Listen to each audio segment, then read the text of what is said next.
Step out of your world for a moment. Leave behind the hum of your phone, the glow of city lights, the chatter of modern life. Instead, imagine yourself standing on the edge of a vast golden savanna, where the air is thick with the scent of earth and danger. This is East Africa, 2.5 million years ago, a place where the horizon stretches endless and untamed, where every rustle in the grass could mean life or death. Welcome to the human wild, where we don't just tell stories about the past. We walk its paths, feel its pulse, and uncover the dreams that made us who we are. Picture yourself here, in this raw, windswept world. The grasses sway, taller than you, whispering secrets of a time when the earth was wild. Something moves among them.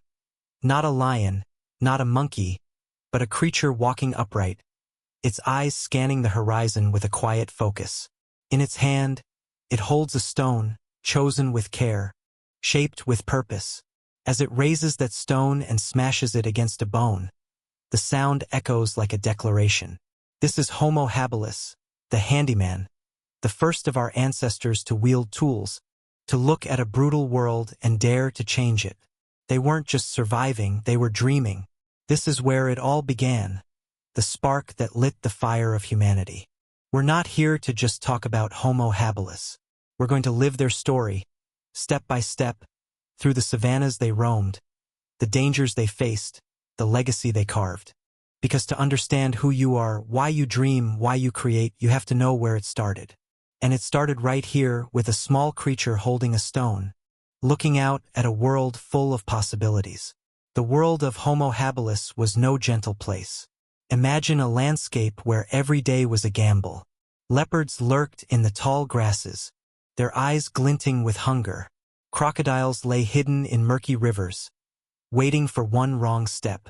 At night, hyenas circled the flickering light of a fire, if they even had one, their laughter chilling the dark.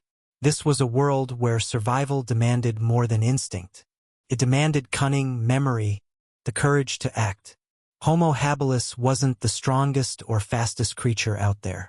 They stood barely 4.5 feet tall, their bodies covered in coarse hair, their faces rugged with heavy brows and jutting jaws.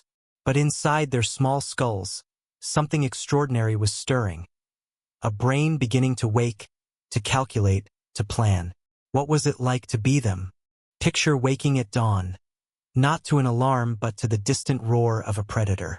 You move with your group, maybe a dozen, maybe 50, scavenging through the savanna, eyes scanning for roots buried in the dry earth or the bones of a kill left by a lion. Your hands, clumsy compared to ours, are deft enough to grip a stone, to strike it until a sharp edge forms. That edge is your lifeline. It cuts through hide, cracks bones for marrow, shaves roots into food. Every action is deliberate, every choice a balance between risk and reward. At night, you climb into the trees, your long arms pulling you up, seeking safety from the leopards and hyenas prowling below. But even as you rest, your mind is working, piecing together the day, learning, dreaming. This isn't just about fossils or dates, though we'll get to those.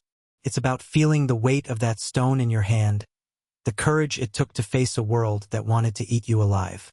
We're going to walk with Homo Habilis, from their first steps on 2 legs to the moment they picked up a stone and changed everything. We'll explore who they were, how they lived, what they left behind. Because every tool they shaped, every step they took was a step toward you.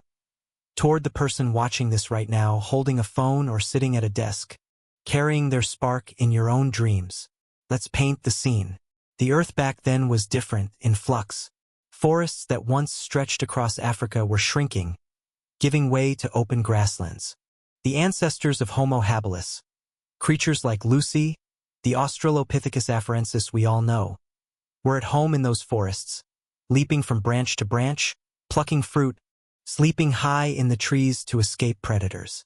But as the climate cooled, the forests faded, and the savanna spread wide. For those early apes, it was a crisis. Stay in the shrinking forests and starve, or step onto the ground, into a world of predators and opportunity. Some chose the ground. They wobbled on 2 legs, their eyes fixed on the horizon. One day, one of them bent down and picked up a stone, not by chance but with purpose. That moment was the birth of something new, the first flicker of a mind that could imagine a future. Homo habilis didn't appear out of nowhere. They were forged over millions of years, shaped by a world that demanded adaptation. Their ancestors, like Lucy, had brains the size of an orange. Driven by instinct, see food, eat it, hear danger, run. But Homo habilis was different. Their brains, around 600 cubic centimeters, were small compared to ours, but a leap forward.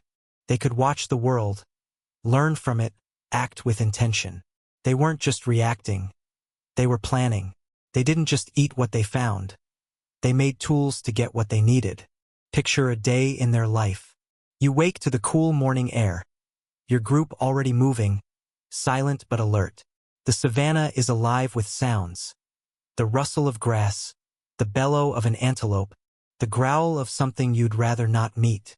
You carry a stone, its weight familiar, its edges sharp from hours of careful striking.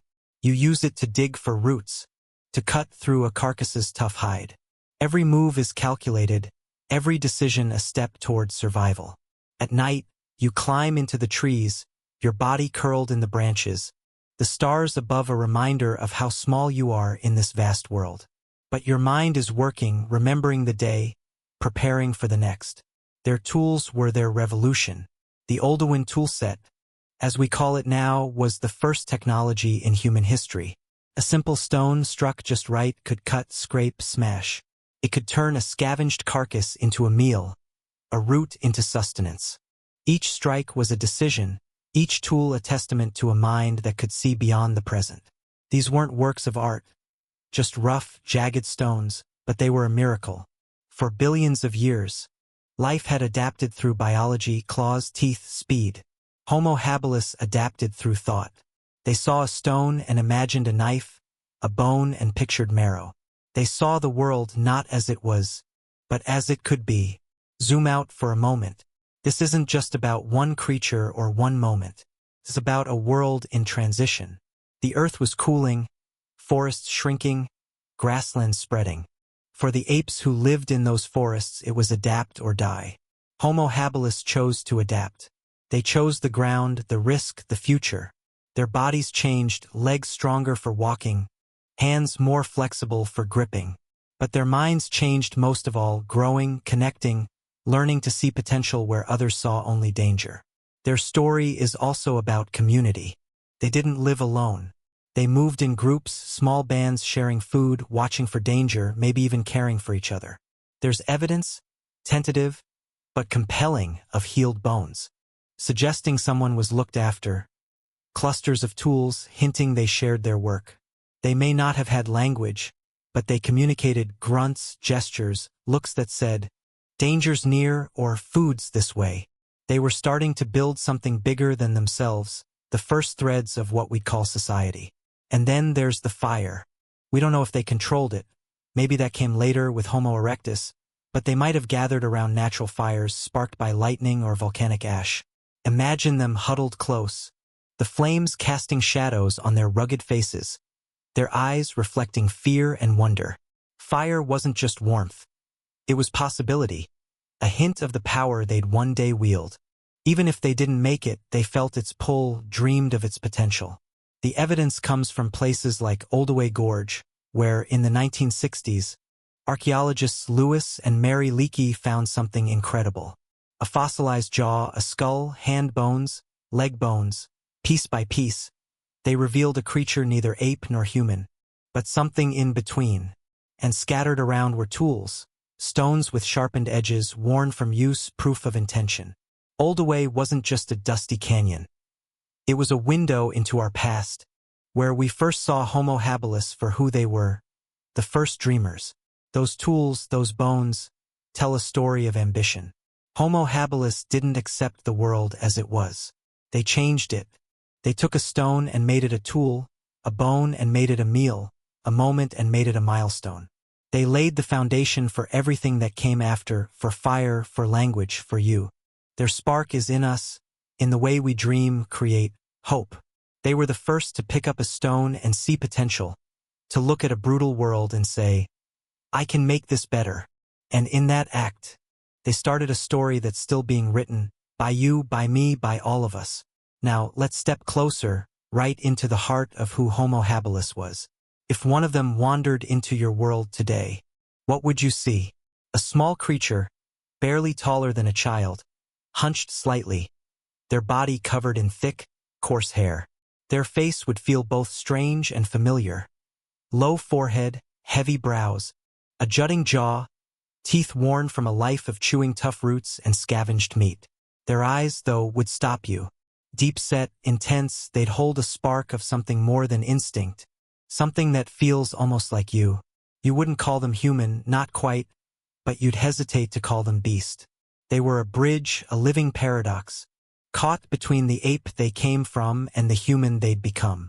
Inside that small skull, something incredible was happening. Their brain, about 600 cubic centimeters, was tiny compared to ours, but a leap forward from their ancestors. Creatures like Australopithecus lived by reflex. See food, grab it, hear danger, climb. Homo habilis was different. They watched, remembered, planned.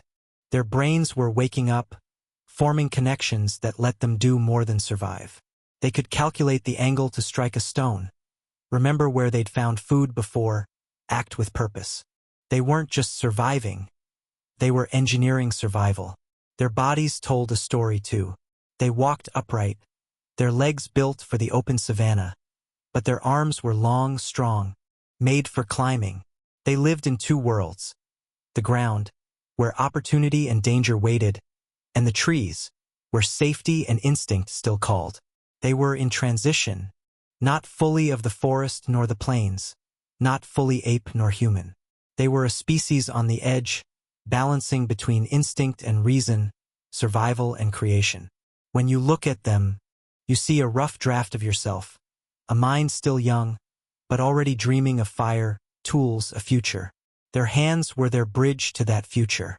Not as clumsy as a chimpanzee's, not as precise as ours, but flexible enough to grip a stone, to shape it with care. Those hands could wrap around a branch to escape a leopard or dig into the earth for a root. They were the tools that turned thought into action. When Homo habilis picked up a stone and struck it, they weren't just making a tool, they were making a statement. I am more than my instincts. I can change my world. That world was a crucible, forging them through danger and scarcity. Imagine waking each day knowing you're not at the top of the food chain. Leopards could climb almost as well as you. Hyenas hunted in packs, their jaws crushing bone. Crocodiles waded in every river, patient and deadly. Every step was a risk, every sound a warning. But Homo habilis didn't cower. They learned. They read tracks in the dirt, listened to the wind, smelled blood in the air. Their instincts were sharp, honed by a world that didn't forgive mistakes. But their minds were sharper, giving them an edge no other creature had. Picture their days. You're with a group, maybe 20 or 30, moving through the savannah. You're silent but alert, each member watching a different direction. The sun is high, the air dry and hot. You're searching for food roots, berries, a carcass not yet claimed. A rustle in the grass stops you, heart pounding. Leopard? Hyena? You wait, stone in hand, until the danger passes. Then you move on, using your tool to dig or cut or defend. At night, you climb into the trees, your body at home in the branches, safe for now from the predators below. But your mind doesn't rest. This learning, remembering, planning.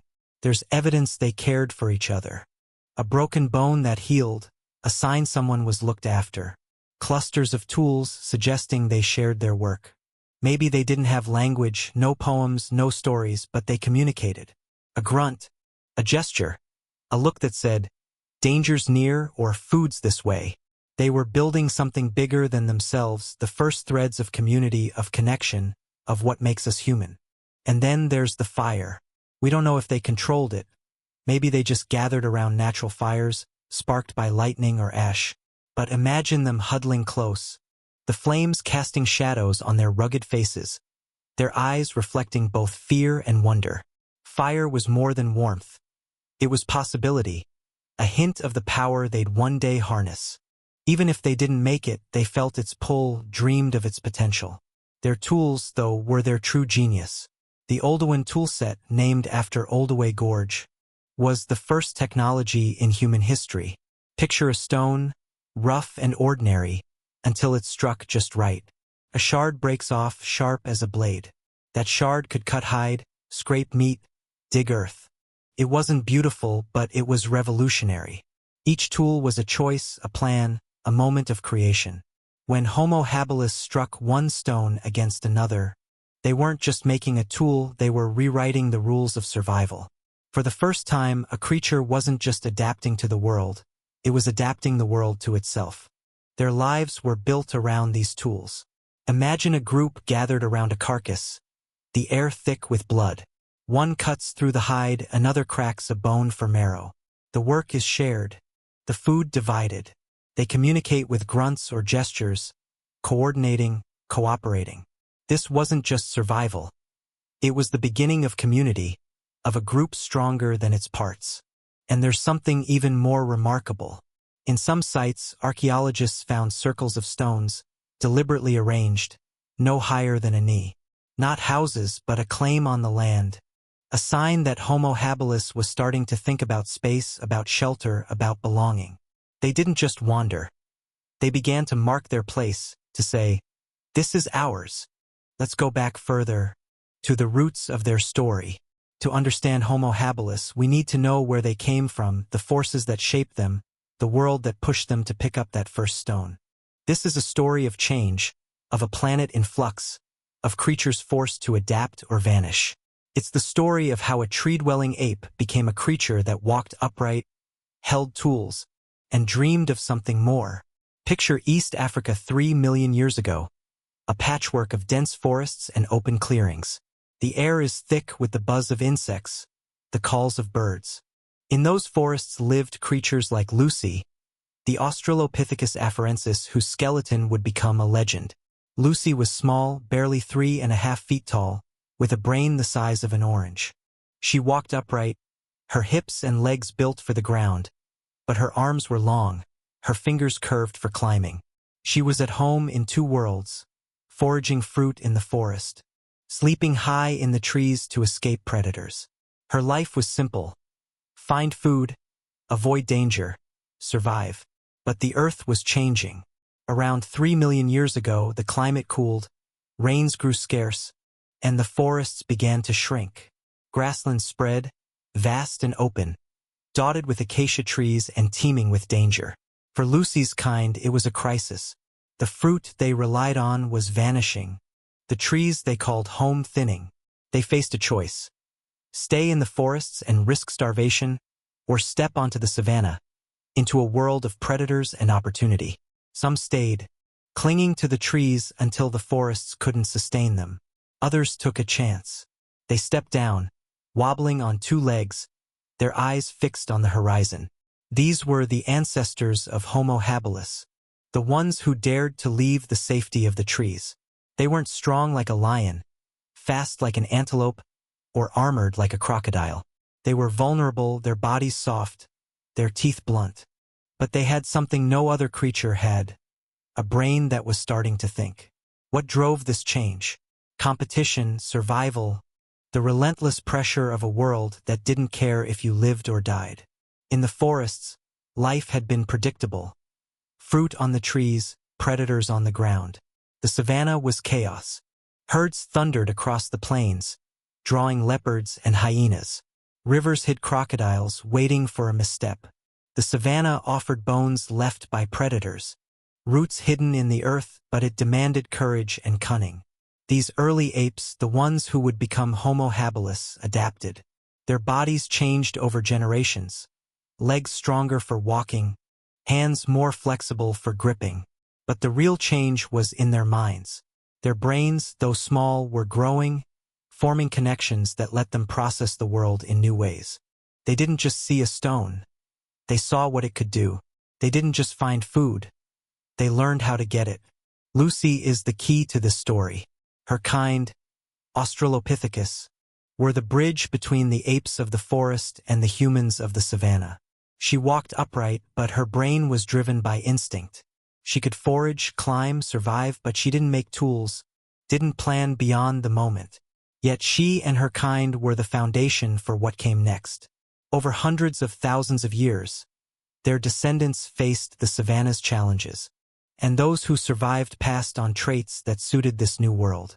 By 2.5 million years ago, Homo habilis emerged, a species in transition. Their brains were larger, not much, but enough to make a difference. Their hands were more dexterous, their grip more precise. They could walk miles across the savannah, but still climb to escape danger. They were the missing link, filling the gap between Australopithecus and Homo erectus. Their fossils, found in places like Olduvai Gorge, show a creature starting to think, to plan, to create. Their tools, simple as they were proof of a mind that could imagine a future. Picture their world again. You're walking with them, part of their group. The sun is high, the air hot and dry. You're searching for food, your eyes scanning for roots or bones. Your group moves together, silent but alert, each member watching a different direction.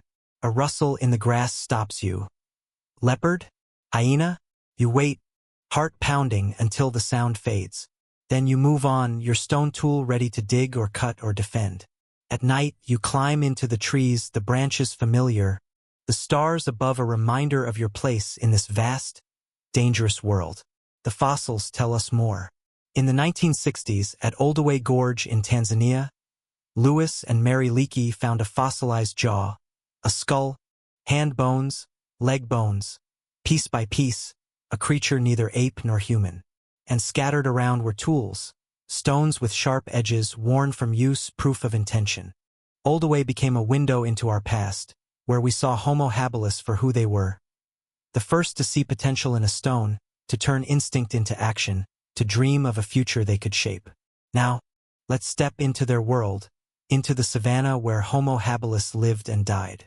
This wasn't just a place. It was a crucible, a stage where survival was a daily test of wit and will. To know Homo habilis, we need to feel their world, the dangers they faced, the lives they led, the small but monumental steps they took toward becoming us. Imagine waking at dawn, the air cool but heavy with the promise of heat. You're part of a small group, maybe 20 or 30, moving across the savannah. The grasses are tall, hiding both opportunity and death. Your eyes scan for food, roots, berries, bones left by a predator. Your ears catch every sound. The rustle of leaves, the bellow of an antelope, the growl that could mean the end. In your hand, a stone, its edges sharp from hours of striking.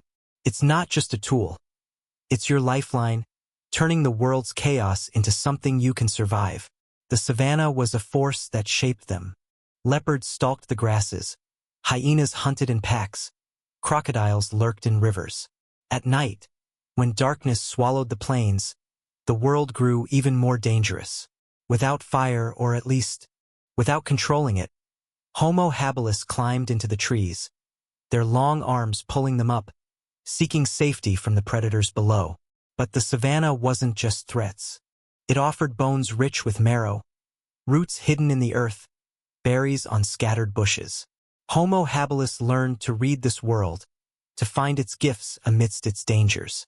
They didn't hunt, not yet, but they scavenged with skill, following predators, stealing their kills, using tools to get what others left behind. Their tools were their genius. The Oldowan toolset, named after Olduvai Gorge, was the first technology in human history. Picture a stone, rough and unremarkable, until it struck just right. A shard breaks off, sharp as a blade. That shard could cut hide, scrape meat, dig earth. It wasn't beautiful, but it was revolutionary. Each tool was a choice, a plan, a moment of creation. Homo habilis didn't just pick up any stone. They chose shapes that fit their hands, that broke cleanly.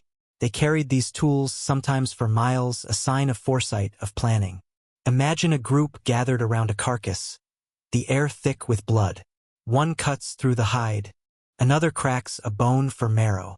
The work is shared, the food divided. They communicate with grunts or gestures, not language, but enough to coordinate, to cooperate. This wasn't just survival.